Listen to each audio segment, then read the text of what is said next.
صلی اللہ علیہ وعلا آلہ وأصحابہ وأزواجہ وأہل بیتہ وبارک وسلم تسلیما کثیرا کثیرا.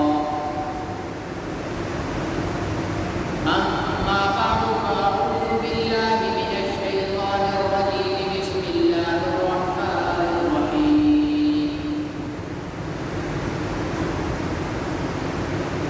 كنتم خير أمة أخرجت للناس تأمرون بالمعروف وتنهون عن المنكر.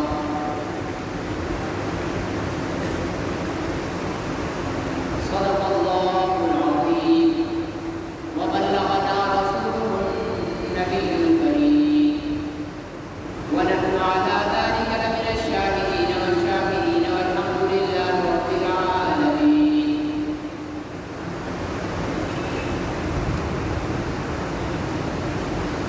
محترم بزرگ اور بھائیو،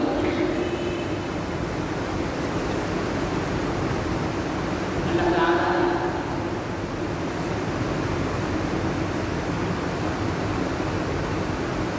انسان میں سے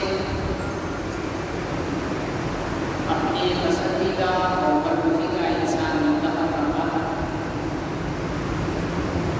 انہیں نبوت اور رسالت کا تاج عطا فرمایا، منصب عطا فرمایا، پھر انہیں انسانوں کی ہدایت کے لیے دنیا میں بھیجا. آدم علیہ السلام سے یہ سلسلہ شروع ہوا اور حضرت محمد رسول اللہ صلی اللہ علیہ وسلم پر یہ سلسلہ اختتام ہوا. چونکہ حضور علیہ السلام اللہ کے آخری نبی ہیں اور آپ کے بعد کوئی نبی نہیں آنے والا، چاہے وہ مسلمان قذاب ہو یا مسلمان پنجاب مرزا غلام احمد قادیانی ہو یا ان دونوں کے بیچ میں جتنے بھی جھوٹے مدعیان نبوت آئے یا غلام احمد قادیانی کے بعد جتنے مدعیان نبوت آئے، وہ سارے کے سارے دجال کذاب اور دعوی اسلام سے خارج ہیں. اور ایسے جھوٹوں کے لیے حضور علیہ السلام نے دجال اور کذاب کا لفظ استعمال کیا ہے. دجال کے معنی ہے بہت بڑا فراڈی اور کذاب کے معنی ہے بہت بڑا جھوٹا. یہ دو خاصیتیں ہوں گی اس شخص کے اندر جو حضور علیہ السلام کے بعد نبوت کا دعویٰ کرے گا، کیونکہ اس دنیا کے اندر سب سے بڑا فراڈ ہے یہ کہ حضور علیہ السلام کے بعد بھی کوئی نبوت کا دعویٰ کرے، اور سب سے بڑا جھوٹ یہی ہے کہ حضور علیہ السلام کے بعد کوئی نبوت کا دعویٰ کرے. باقی جھوٹ اور باقی فراڈ جو ہے وہ اس سے نیچے ہے. حضور علیہ السلام کی تشریف آوری سے پہلے نبیوں کا سلسلہ چلتا رہا. ایک پیغمبر آتے تھے، محنت کرتے اپنا وقت پورا کیا، اللہ کو پیارے ہو گئے، ان کے بعد دوسرا نبی آ گیا، ان کے بعد تیسرا نبی آ گیا، ان کے بعد چوتھا نبی آ گیا. یوں چلتے چلتے چلتے عیسیٰ علیہ السلام تک یہ سلسلہ چلتا رہا. حضور علیہ السلام جب دنیا میں تشریف لائے تو اللہ رب العزت نے اعلان فرمایا کہ یہ آخری نبی ہے. آخری کا مطلب یہ ہے کہ ان کے بعد اب نہیں آنے والا کوئی نبی. تو سوال پیدا ہوا کہ اگر یہ آخری نبی ہے تو یہ قیامت تک زندہ رہیں گے اور لوگوں کو دعوت دیں گے، اسلام کی سربلندی کے لیے لڑیں گے قیامت تک. تو اللہ رب العزت نے بتایا کہ کنتم خیر امۃ اخرجت للناس، اور اللہ تعالیٰ نے فرمایا کل نفس ذائقۃ الموت، تم میں سے ہر ایک موت کا مزہ چکھنے والا ہے. وما محمد الا رسول، اور محمد بھی ایک رسول ہی ہے. ان سے پہلے نبی بھی فوت ہوئے اور دنیا سے رخصت ہوئے اور یہ بھی چلے جائیں گے. جب یہ بات ہوئی تو پھر سوال پیدا ہوا کہ اگر یہ فوت ہوں گے تو کیا ان کے فوت ہونے کے ساتھ دنیا ختم ہو جائے گی؟ فرمایا نہیں، دنیا قائم رہے گی، لوگ آتے رہیں گے، پیدا ہوتے رہیں گے، مرتے رہیں گے، ایک عرصہ یا اللہ ہیں بھی آخری نبی،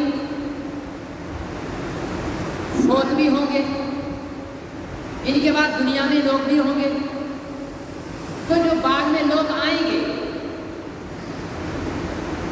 بعد میں لوگ آئیں گے تو ان لوگوں کو ہدایت کا راستہ کون بتائے گا؟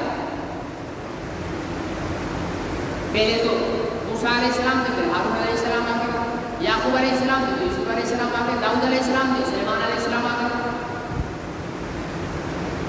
تو یہاں تو دوسرا نبی بھی نہیں آئے گا اور انسان بھی رہیں گے، پھر ان تک اللہ کا دین کون پہنچائے گا؟ اللہ کا پیغام کون پہنچائے گا؟ فرمایا کہ وقت تم لوگ جو امت محمد ہو، یہ ڈیوٹی تمہارے لیے، تم لوگوں کو یہ اعزاز عطا کیا گیا ہے کہ جو کام پہلے نبی کیا کرتے تھے اب وہ کام تم کرو گے۔ پھر فرمایا کہ تمہارے علماء کو انبیاء کا وارث بنا دیا گیا، اور انبیاء کی وراثت کیا ہے؟ دین کی سربلندی کے لیے محنت کرنا، انسانوں کو گمراہی سے بچانا، اور دھرتی پر اللہ کا نظام نافذ کرنا۔ یہ والا اگلا جمعہ ہمارے بعض مسلمان سیاسی تصور کرتے ہیں کہ دھرتی پر خدا کا نظام نافذ کرنا یہ سیاسی بات ہوتی ہے۔ پیغمبر 1,24,000 نبی جو آئے ہیں نا، وہ آئے اس کام کے لیے، صرف کلمہ پڑھانے کے لیے نہیں آئے۔ اگر نبیوں کا مقصد صرف کلمہ پڑھانا ہوگا تو دنیا میں کوئی کافر باقی نہیں رہتا۔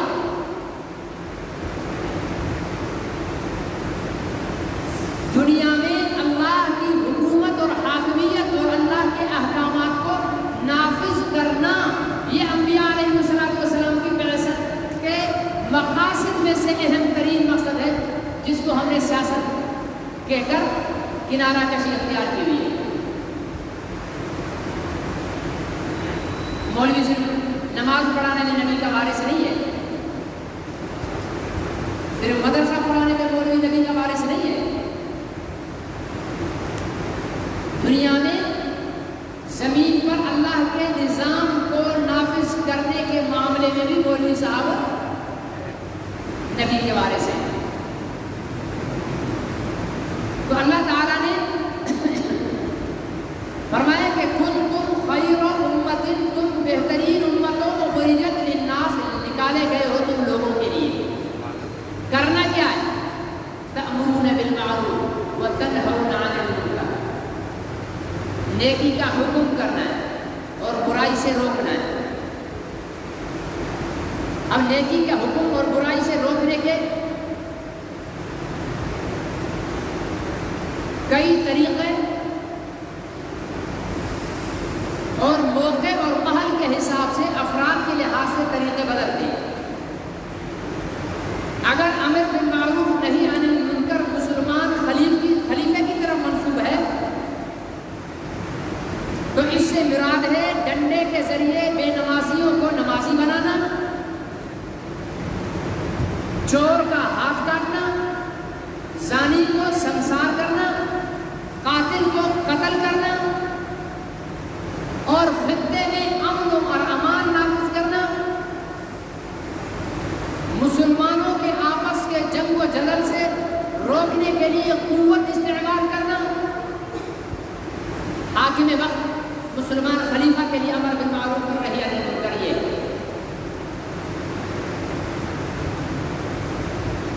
گھر کا سربراہ ہے تو اس کے لیے امر بالمعروف نہی عن المنکر یہ ہے کہ اپنے گھر کے اندر بزور قوت اپنی حیثیت اور اپنے منصب کو استعمال کرتے ہوئے کہیں سختی اور کہیں نرمی اختیار کرتے ہوئے اپنے گھر والوں کو دین کا پابند بنانا اور بے دینی سے بچانا۔ جب یہ عمومی افراد پر آ جائے تو پھر یہ ہے کہ نیکی کی ترغیب دینا کہ بھائی نماز پڑھو، میرے بھائی روزہ رکھو، میرے بھائی داڑھی رکھو، قرآن کی تلاوت کر لیا کرو۔ یہ ہے عمومی عام لوگوں کے لیے امر بالمعروف اور نہی عن المنکر۔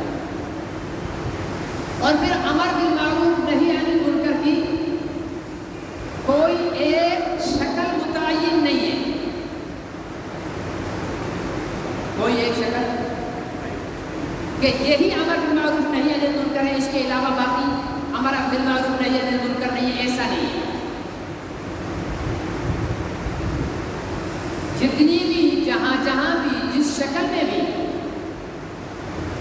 مسلمان اور ان کے مذہبی رہنما علماء کرام جس انداز سے بھی جو محنت کر رہے ہیں اسلام کی سربلندی اور اس کی بقا اور سلامتی کے لیے، وہ امر بالمعروف نہی عن المنکر ہے۔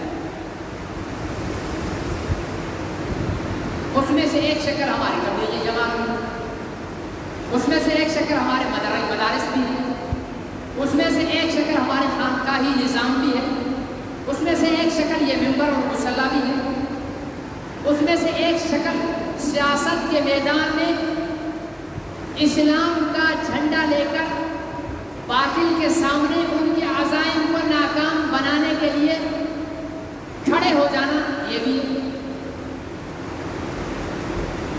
یہ سب امر بالمعروف نہی عن المنکر ہے۔ جو خانقاہوں میں ہمارے بزرگان دین بیٹھے ہوئے ہیں وہ لوگوں کو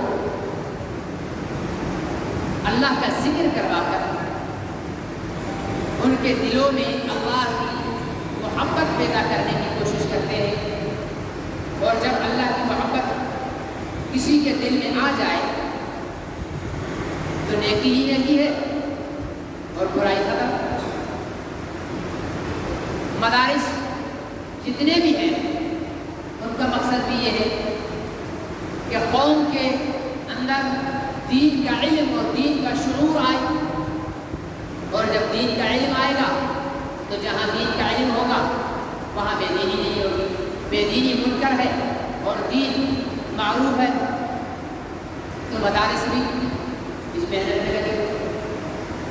ہمارے جو سیاست کے میدان میں علماء کرام مصروف عمل ہیں، دنیا کچھ بھی کہتی رہے انہیں کہ انہوں نے اسلام کے لیے کیا کیا ہے، مجھے تو حیرت ہوتی ہے ان علماء کے لیے جو ہمارے انتہائی سطحی ذہن رکھنے والے، جن بیچاروں کو اپنے گھر میں کوئی پہچان اور شناخت نہیں ہوتی ہے، وہ بھی ان علماء پر جملے کس رہے ہوتے ہیں کہ ان علماء نے آج تک اسلام کے لیے کیا کیا ہے، ملک میں کون سا اسلام نافذ کر دیا ہے۔ تو میرے بیٹے، تم نے کب ان کو اپنے ووٹ کے ذریعے اتنا مضبوط بنایا ہے کہ یہ اسلام نافذ کریں؟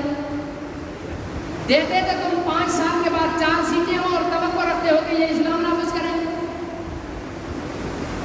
350 سیٹوں میں سے اگر 25 سیٹیں مولویوں کی ہیں، 350 چوروں، لچڑوں، اچکوں، بدماشوں، ہڈوں، بھتہ خوروں کی ہے، تو یہ مولوی ان بھتہ خوروں کی بھتہ خوری اور بدماشی کے راستے میں تو رکاوٹ بنے گی، باقی دین کو نافذ نہیں کر سکے گی۔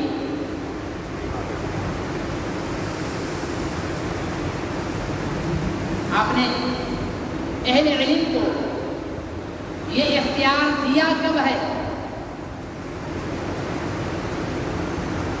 70 سال 75 سال ہونے کو آ رہے ہیں، ہم نے کب کسی عالم دین کو ملک کے اعلیٰ منصب صدارت اور وزارت عظمیٰ پر بٹھایا ہے کہ جناب آپ اسلام نافذ کریں؟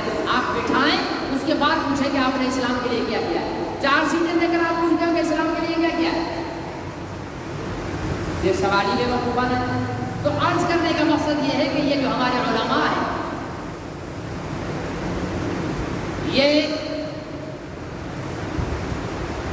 یہ کتنے وہاں پر کام کر رہے ہیں یہ باطل کو پتا ہے، آپ اور ہم کو نہیں پتا، باطل کو پتا ہے۔ وہ دعائیں کرتے ہیں کہ اللہ کرے کہ ایک بھی مولوی اسمبلی میں سینٹ میں نہ آئے تاکہ ہم اپنی منمانی کریں۔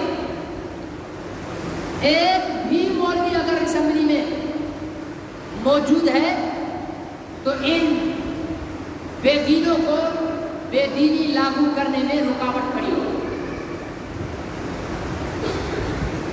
ہمارے موجودہ خلیفہ ریاست مدینہ جدیدہ، ٹھیک ہے نا جی، یہ تو تشریف ہی اس لیے لے کر آئے تھے کہ قادیانیوں کو مسلموں کا مسلمان حیثیت ان کی برقرار کی جائے، بحال کی جائے، مدارس کو بند کیا جائے، ٹھیک ہے نا جی، اور مولویت کا خاتمہ کیا جائے۔ یہ تو اللہ تعالیٰ جزائے خیر دے، یہ جو مولوی بیٹھے ہوئے جن کو ہم صبح شام گالیاں دیتے رہتے ہیں، ٹھیک ہے نا، عیب جوئی کرتے رہتے ہیں، یہ ان کی محنتوں کا ثمر ہے کہ ان میں ان کا لایا ہوا کوئی منصوبہ بھی پایہ تکمیل تک نہیں پہنچ سکا۔ تو یہ جتنی بھی شکلیں ہیں یہ امر بالمعروف نہی عن المنکر۔ اچھا، ایک اور بات اس میں یہ ہے کہ جتنی بڑی نیکی اس کی دعوت پر ثواب بھی اتنا زیادہ ہوگا، چھوٹی نیکی پر ثواب چھوٹا، بڑی نیکی پر ثواب بڑا، چھوٹے گناہ سے روکنے پر ثواب چھوٹا، بڑے گناہ سے روکنے پر ثواب بھی بڑا۔ یہ تو ویسے بھی دنیا کا اصول ہے، جو جتنی زیادہ محنت کرے گا اس کو اتنا زیادہ اجر ملے گا۔ ایک راستے میں پورا پہاڑ پڑا ہوا ہے، اس کو ہٹانے میں اور چھوٹے پتھر کو ہٹانے میں فرق تو ہے، پہاڑ کو ہٹانے میں زور لگے گا اور پتھر کو پیر کی ٹھوکر سے بھی ہٹا سکتا۔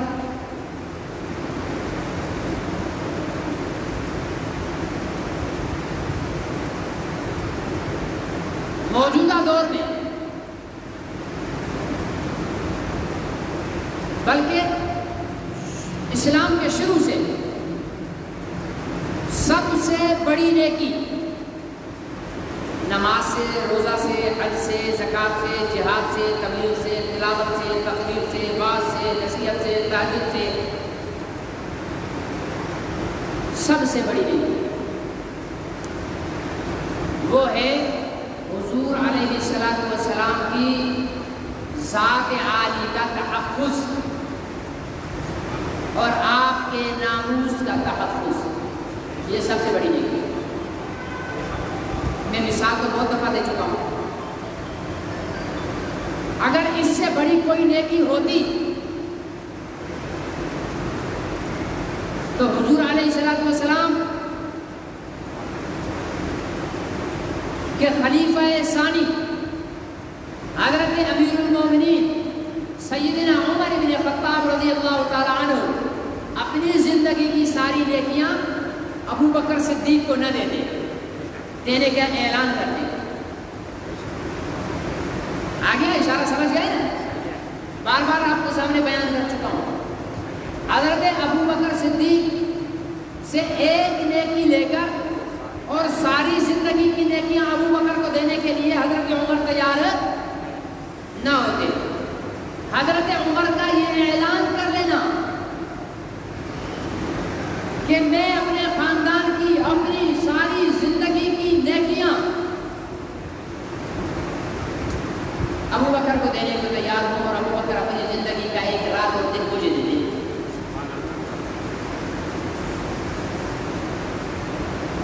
عمر کی زندگی میں ایک نماز بھی ہے جو اعمال میں سب سے بلند ترین عمل ہے، لیکن یہ نماز بھی اگر عمر ابو بکر کو دے رہے ہیں اور ابو بکر سے کچھ لے رہے ہیں تو مطلب وہ جو لے رہے ہیں وہ نماز سے بڑا عمل ہے۔ ابو بکر کے روزے بھی ہیں، یہ روزے بھی دے رہے ہیں، بدلے میں جو لینا چاہتے ہیں وہ روزے سے بھی بڑا عمل ہے۔ حضرت عمر نے تبلیغ بھی کی، کفار کو کلمہ بھی پڑھایا، لیکن اپنی تبلیغ بھی حضرت عمر ابو بکر کو دے رہے ہیں اور بدلے میں جو لے رہے ہیں وہ تبلیغ سے بھی بڑا کام۔ جہاد بھی کیا، 27 جنگیں حضور علیہ السلام کے ساتھ مدینہ منورہ میں حضرت عمر فاروق نے لڑی، لیکن وہ جہاد بھی ابو بکر کو دے رہے ہیں جو بدلے میں لے رہے ہیں، مطلب وہ جہاد سے بھی بڑا عمل ہے، میں اپنی طرف سے نہیں دے رہا۔ بات غلط ہو، مبالغہ آ رہی ہو تو دلیل سے بات کر لیجیے۔ ہم کو وہ چیز بتاتے ہیں جو ہمارے بزرگوں نے صحابہ کرام کی زندگیوں سے نچوڑ پیش کیا ہے ہمارے ساتھ،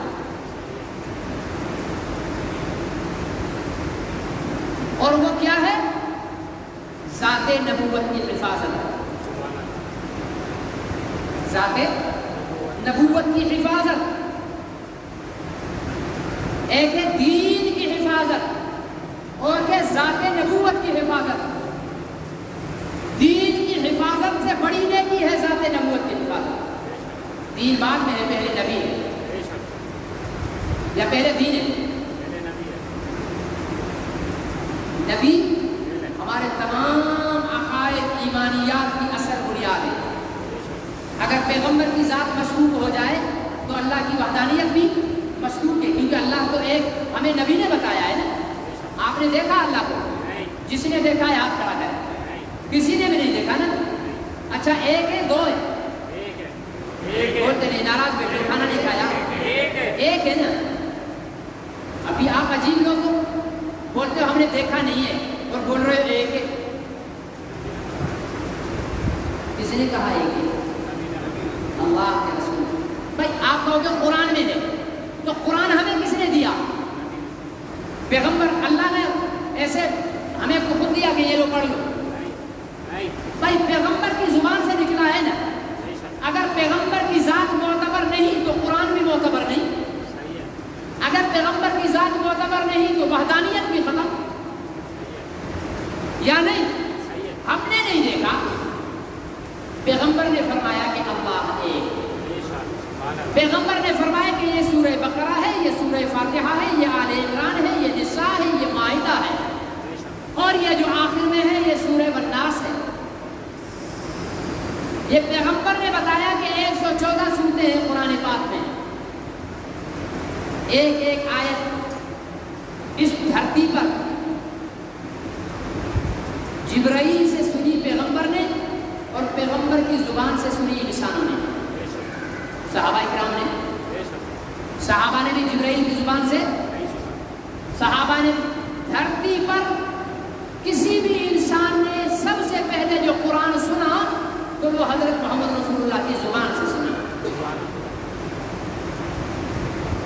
اسی لیے تو ہمارے بزرگان دین منکرین حدیث ایک ٹولہ ہے بدماشوں کا جو کہتے ہیں کہ حدیث کچھ بھی نہیں ہے، حدیث ایسے من گھڑت ہے۔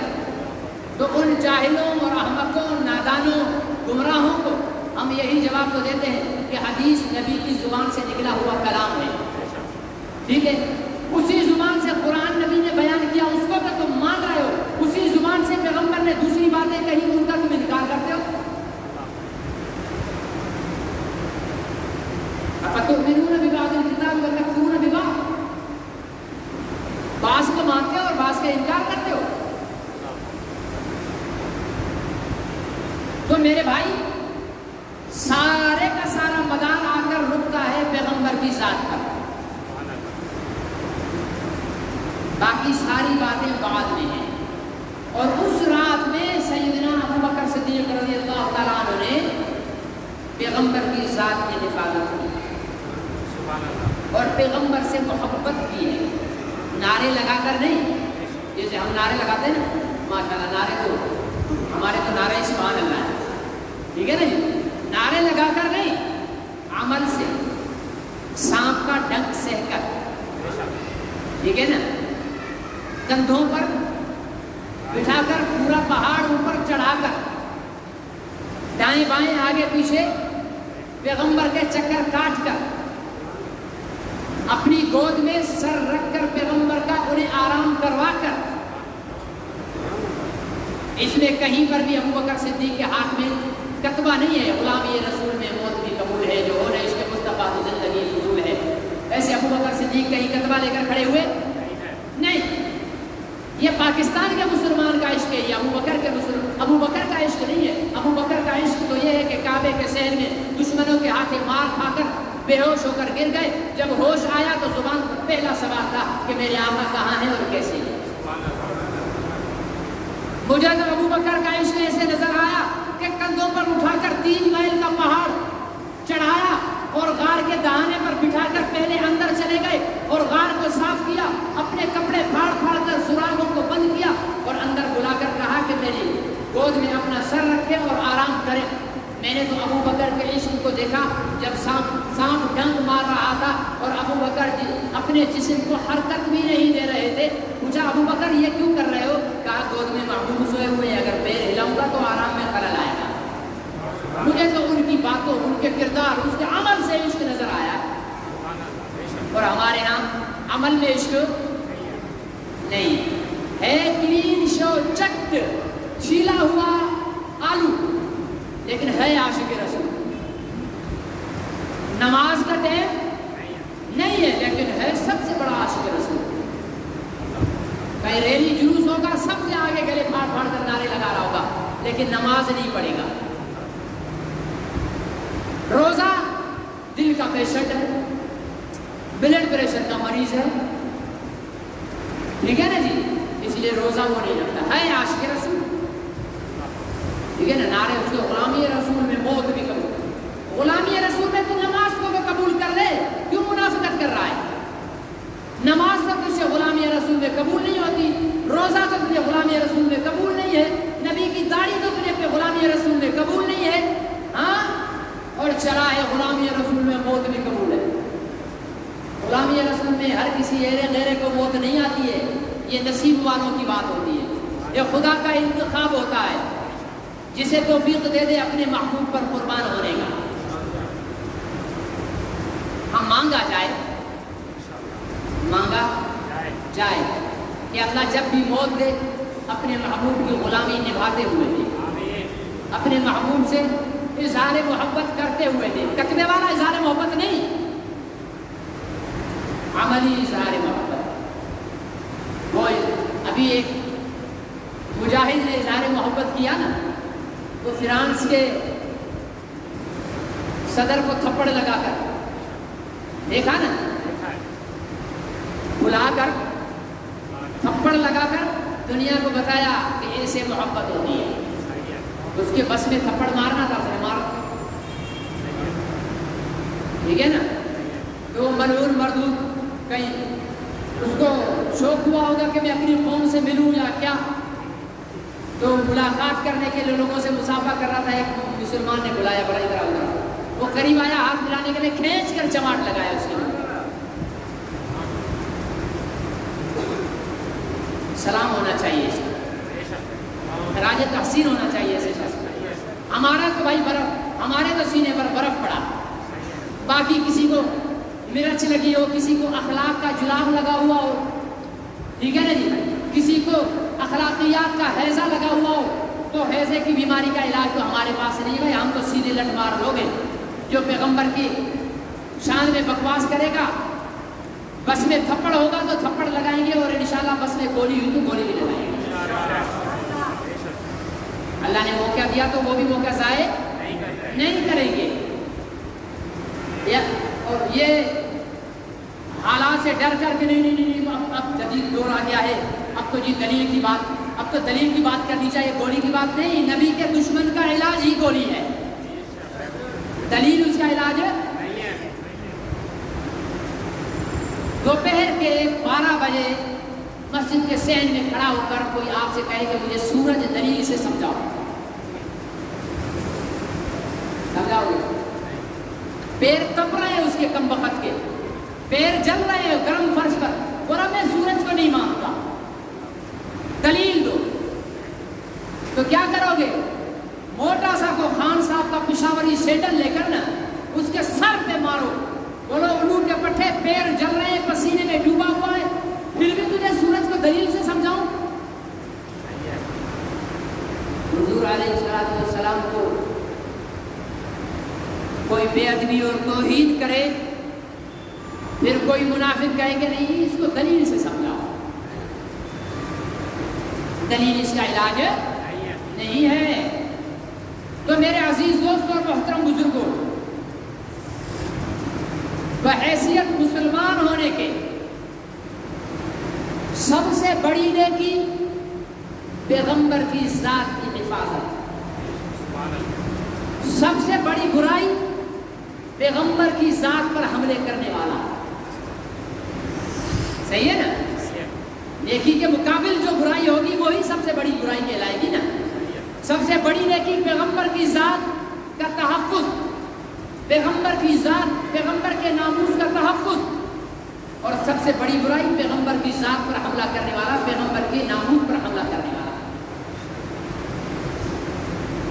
میں یہ نہیں کہتا کہ آپ نمازیں پڑھنا چھوڑ دو، روزے رکھنا چھوڑ دو، داڑیاں رکھنا چھوڑ دو، نہیں، سب اعمال کرو، لیکن اولیت پیغمبر علیہ السلام کی عزت اور ناموس اور تاج ختم نبوت کے تحفظ کو دو، اور اولین نفرت اور اولین خاتمے کی جدوجہد پیغمبر علیہ السلام کی عزت اور ناموس اور آپ کے تاج ختم نبوت پر حملہ آوروں کے خلاف ہماری جدوجہد، یہ اولین چیز ہونی چاہیے۔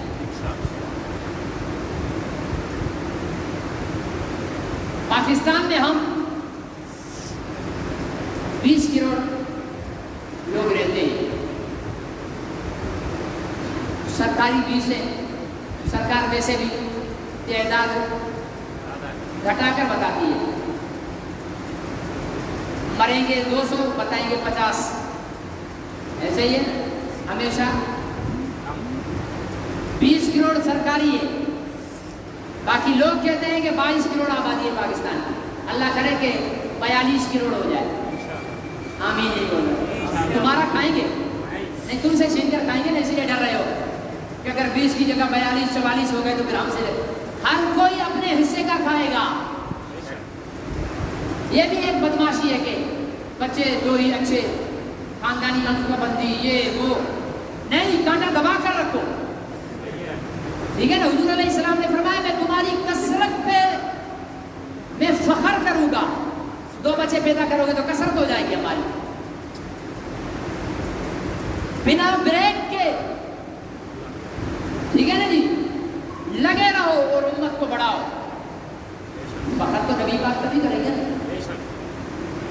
تو 22 کروڑ میں سے 2 کروڑ کافر نکال دو، میں نے کھلے دل کے ساتھ بول دیا، ٹھیک ہے نا؟ حالانکہ نہیں ہے اتنے کافر پاکستان میں، ان کافروں میں سے 8 سے 10 لاکھ قادیانی ہیں۔ کتنا؟ یہ بھی کھلے دل سے بول رہا ہوں، ورنہ 8-10 لاکھ بھی قادیانی پاکستان میں نہیں ہے۔ پاکستان میں 8-10 لاکھ، یہ 20 کروڑ کا کتنا پرسنٹ بنتا ہے؟ آدھا پرسنٹ ہے نا، 0.50، ٹھیک ہے نا؟ 20 کروڑ مسلمان، 10 لاکھ قادیانی، اگر 20 لاکھ ہوتے تو 1% بنتا، ٹھیک ہے نا؟ 10 لاکھ قادیانی مانی آدھا پرسنٹ ہے قادیانی، تو زیادہ مسلمان ہے یا قادیانی؟ بولتے نہیں ہے، ناراض بیٹھو۔ اصل میں آپ لوگوں کو بھی مزہ ایسی باتوں میں نہیں آتا، آپ لوگوں کو مزہ آتا ہے بریلیوں کا آپریشن کرو، احادیثوں کا آپریشن کرو، شیعوں کا آپریشن کرو، اس کی پگڑی اچھالو، اس کی پگڑی اچھالو، فتویٰ دو کہ اس کے پیچھے نماز نہیں ہوگی، فتویٰ دو کہ انگوٹھی چھونے والا مشرک ہے، فتویٰ دو کہ میلاد بنانے والا کافر ہے، پھر تو آپ کی زندہ باد مردہ باد چپ بھی نہیں ہوگی، ہے نا جی؟ تو یہ والی بات آپ کو پسند نہیں آ رہی ہے، کبھی ڈھیلے ہو، اگر پسند آ رہی ہو تو زور سے بولنا، جو پوچھوں ابھی نہیں بولو، جو پوچھوں تو پھر زور سے بولنا، تاکہ مجھے پتا تو چلے کہ میرے پیچھے پڑھنے والے، جمعہ پڑھنے والوں کو میری باتیں بھی سمجھ میں آتی ہیں اور اس کی حمایت اور تائید بھی کرتے ہیں۔ تو 10 لاکھ قادیانی اور 20 کروڑ مسلمان، زیادہ کون ہے؟ مسلمان۔ ویسے اگر 10 لاکھ کو ایک میدان میں جمع کر کے اور 20 کروڑ ایک بہت بڑے نالے میں پیشاب کرے اور اس نالے میں 10 لاکھ کو ڈال دیا جائے تو بہہ جائیں گے یا رک جائیں گے؟ ہم اتنی بڑی تعداد میں ہیں کہ سارے مسلمان ایک جگہ جمع ہو کر اگر پیشاب بھی کر دیں تو قادیانی اس میں بہہ جائیں گے، لیکن ہماری بدنصیبی دیکھو کہ ہمارے ملک کے اہم عہدوں پر قادیانی بیٹھے ہوئے، ہماری فوج میں بڑے بڑے جرنیل قادیانی بیٹھے ہوئے، ہمارے پالیسی ساز اداروں میں قادیانی بیٹھے ہوئے، اور ایک کا تو ابھی تنازع چل رہا ہے نا، وہ جی شہزاد اکبر وزیر اعظم خلیفہ ریاست مدینہ جدیدہ کے مشیر خاص ہیں، اسی پارٹی کے شخص نے، اسی پارٹی کے تحریک انصاف کے ایک ایم پی اے نے الزام لگایا ہے کہ یہ قادیانی ہے، نویر چوہان نے الزام لگایا ہے کہ یہ قادیانی ہے۔ اگر یہ قادیانی نہیں ہے تو اخبار میں یا ٹی وی پر آ کر بول دے کہ غلام احمد قادیانی پر لعنت، نہیں بولا ابھی تک، مطلب قادیانی ہے بھائی نہیں ہے۔ میرے کو کوئی بولے بھائی راشد مدنی پر شک ہے کہ یہ قادیانی ہے، میں تو لاؤڈ اسپیکر کھول کر 1000 گالیاں غلام احمد قادیانی کو دوں گا۔ صحیح ہے یا غلط ہے؟ اس میں عزت اور بےعزتی کا تو سب، اس نے بجائے جواب دینے کے اس نے نذیر چوہان پر ایف آئی آر کٹوا دی ہے۔ بھائی ایف آئی آر کٹوانا مسئلے کا حل نہیں۔ اگر شہزاد اکبر صاحب آپ قادیانی نہیں ہیں تو آپ کو شرمانے کی ضرورت ہی نہیں ہے، آپ ٹی وی پہ آؤ، ٹی وی پر نہیں آ سکتے ہو، آپ کے پاس موبائل ہے، اس میں اپنا آپ کی فیس بک آئی ڈی ہے، اس کو لائیو کھولو اور پوری قوم کے سامنے آ جاؤ کہ بھائی مجھ پر جھوٹا الزام ہے، غلام احمد قادیانی کافر ہے، مردود ہے، ملعون ہے، لعنتی ہے، جہنمی ہے، خبیث ہے، کتا ہے، خنزیر ہے۔ اخلاق کا حیضہ تو نہیں لگا ہوا نا؟ صحیح ہے، سب نہیں بول رہے۔ یہ جتنا میں نے بولا یہ قادیانی اس کا حقدار ہے یا نہیں ہے؟ بلکہ کتا اور خنزیر تو میں نے کتے اور خنزیر پر زیادتی کر دی۔ مجھے ڈر لگتا ہے کہ کل قیامت کے دن کتا اور خنزیر اللہ کی عدالت میں میرے خلاف مقدمہ نہ کر دیں کہ یا اللہ انہوں نے غلام احمد قادیانی کو کتا اور خنزیر کہا، وہ تو خبیث تیرے نبی کا گستاخ تھا، ہمیں تو نے ناپاک پیدا کیا، ہم نے تو تیرے نبی کی توہین نہیں کی۔ اس لیے کتے اور خنزیر سے معذرت کے ساتھ میں یہ دو الفاظ اپنے واپس لے لوں۔ تو یہ دو الفاظ کہنے نہیں، ابھی آہستہ آہستہ پول کھلیں گے۔ یہ حکومت کے وزراء میں، مشیروں میں بہت سارے قادیانی چھپے بیٹھے ہیں، کلیدی عہدوں پر قادیانی بیٹھے ہوئے ہیں، ایف آئی اے میں قادیانی بیٹھے ہوئے ہیں، ناگرا میں قادیانی بیٹھے ہوئے ہیں، امیگریشن میں قادیانی بیٹھے ہوئے ہیں، اعلیٰ عہدوں پر ہیں 10 لاکھ اور اعلیٰ عہدوں پر بیٹھے ہوئے۔ مسلمان کوئی اس منصب کے قابل نہیں ہے۔ ہم صرف ایک کام کریں، کرو گے انشاءاللہ؟ بڑی جلدی کر دی، پوچھا ہے نہیں کہ کیا کرنا ہے، انشاءاللہ بڑی جلدی کر دیا آپ نے۔ آپ یہاں تو الحمدللہ قادیانی بظاہر نظر اور انشاءاللہ نظر آئے گا بھی، نظر آئے گا بھی، آج تک بھی بولتے ہو انشاءاللہ۔ ٹنڈو آدم میں ہم تکبرانہ طور پر نہیں کہہ رہے، عاجزانہ طور پر نبی پاک کے غلام ہونے کی حیثیت سے کہتے ہیں کہ انشاءاللہ ہم جب تک زندہ ہیں اور ہم اپنی نسلوں کو بھی سبق پڑھا کر جائیں گے کہ ٹنڈو آدم میں کوئی قادیانی نہیں رہے گا انشاءاللہ۔ ہم اکثریت میں ہیں، صحیح ہے غلط ہے؟ یہاں جو قادیانی مکان خریدے گا تو کسی مسلمان سے خریدے گا نا، ہم نہ خریدنے دیں۔ پتہ چلے کہ فلانی جگہ قادیانی نے پلاٹ زمین خریدی ہے، ہم فوراً پہنچ جائیں کہ بھائی قادیانی کو ٹنڈو آدم کی زمین پر کوئی پلاٹ مکان خریدنے کی، دکان خریدنے کی ہم اجازت نہیں۔ بھائی ہم اکثریت میں ہیں، جمہوریت ہے، صحیح ہے غلط ہے؟ جو جمہور چاہے گا، ٹنڈو آدم کا 3 لاکھ مسلمان جو چاہے گا ٹنڈو آدم میں وہ ہوگا، اور ٹنڈو آدم کا قادیانیت کے وجود کو قبول کرنے کے لیے تیار نہیں ہے. اور اگر خدا نخواستہ حاکم بدہن کوئی ملعون قادیانی مردود آ جائے تو ہمیں بندوق اور ڈنڈے کی ضرورت نہیں پڑے گی. بندوق اور ڈنڈے سے بھی زیادہ مضبوط کام ہے وہ ہم نے کرنا ہے. کیا؟ Boycott, social boycott. ایک گھر قادیانی کا ہو، پورا شہر مسلمانوں کا ہو، کوئی بھی مسلمان اس قادیانی کو کوئی چیز کھانے کی پینے کی نہ دے، کوئی ڈاکٹر اسے دوا نہ دے، کوئی چکی والا آٹا نہ دے، تو وہ کیا ہماری نالیوں کا پیشاب پی کر جیے گا؟ یہاں پر خود چھوڑ جائے گا. سننے میں آیا، ہم نے تحقیق کی، لیکن ایسی بات نظر نہیں آئی قادیانیوں کی. اچھا، ہم یہاں رہ کر بھی اگر ہمارے یہاں قادیانی نہ بھی ہو تب بھی ہم قادیانیوں کے خلاف کام کر سکتے ہیں. آپ جتنے یہاں بیٹھے ہوئے ہو، آپ میں سے ہر ایک کا کسی دوسرے نہ دوسرے شہر میں رشتہ دار، دوست، احباب ہوگا یا نہیں ہوگا؟ آپ وہاں کے مسلمانوں کو بتاؤ کہ قادیانیوں کی یہ مصنوعات ہیں. مثال کے طور پر شیزان، سمرقند، ذائقہ، شاہتاج شوگر مل، یونیورسل اسٹیبلائزر کو استعمال پتہ نہیں کتنوں کو بے خبری میں پتہ ہوگا، کر رہے ہوں گے.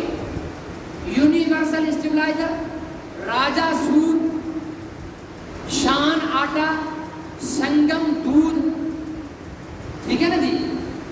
یہ وہ چیزیں ہیں جو قادیانیوں کی مشہور کمپنیاں ہیں. آپ جب بھی بازار میں جاؤ، یہ تو میں نے ابھی پڑھ کر پوری لسٹ ہمارے پاس دفتر میں آپ کو دیں گے. جب بازار میں جاؤ پہلے جا کر پوچھو قادیانی مصنوعات، یار یہ چیز ہے تمہارے پاس؟ اچھا یار یہ ہے، اچھا یار یہ ہے. اگر کوئی ہو تو بیٹھ جاؤ. بھائی تو مسلمان ہے، نبی کا غلام ہے، قادیانیوں کی چیزیں بیچ رہا ہے، تو شرم کر. اگر تجھے پتہ نہیں ہے تو معذرت، ابھی بتا رہا ہوں. قادیانی، ہر قادیانی اپنی آمدنی میں سے سالانہ 10% قادیانیت کی تبلیغ کے لیے خرچ کرتا ہے. آپ 100 روپے کی بوتل اگر خریدیں گے قادیانیوں کی شیزان کی، جوس خریدیں گے، اچار چٹنی خریدیں گے، تو اس 100 روپے میں سے آپ نے 10 روپے قادیانیوں کو اسلام کے لیے دے دیے کہ بھائی تم جاؤ اور تم مرزا غلام محمد قادیانی کو کفر کی تبلیغ کرو اور ہمارے مسلمانوں کو مرتد بناؤ. اس لیے قادیانی مصنوعات کا بائیکاٹ کا لفظ تو انگریزی تو نہیں ہے نا. قادیانیوں کی مصنوعات کا بائیکاٹ کرنا ہے. اپنے اڑوس پڑوس جہاں ہیں، اگر آپ کو پتہ چلے مجھے بتاؤ، میں چلوں گا آپ کے ساتھ اس دکاندار کے پاس.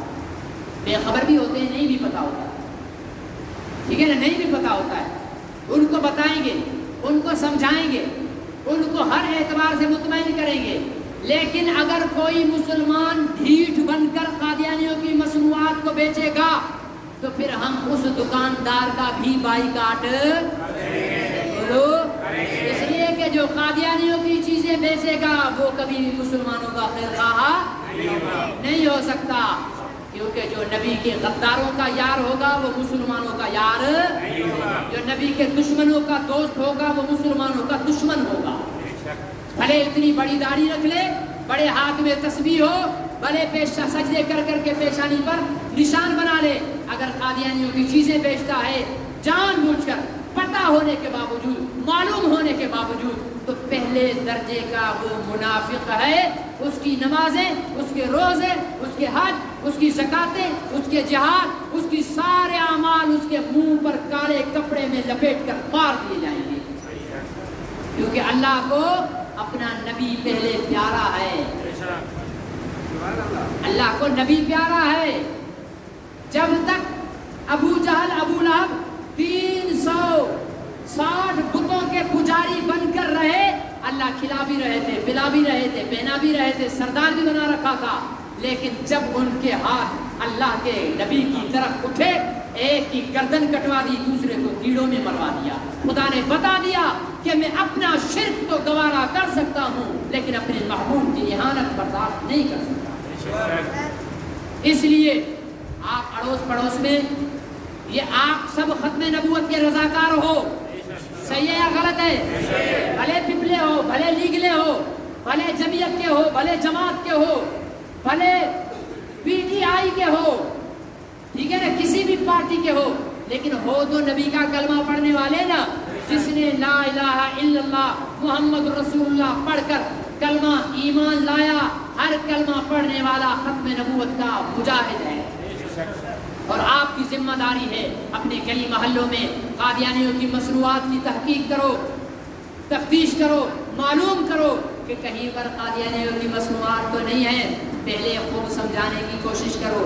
نہیں سمجھیں آپ میرے کو لے کر چلو، میں سمجھاؤں گا، پھر بھی نہیں سمجھے گا، پھر سمجھاؤں گا، پھر بھی نہیں سمجھے گا، پھر سمجھاؤں گا، اور اس کے بعد نہیں سمجھے گا تو اس دکاندار کا پورے محلے میں بائیکاٹ کروائیں گے۔ جو نبی کے غداروں کی چیزیں بھیجے گا وہ ہمارا نہیں ہوگا۔ تو کریں گے نا یہ کام؟ پکا ارادہ کرتے ہو؟ اللہ مجھے آپ کو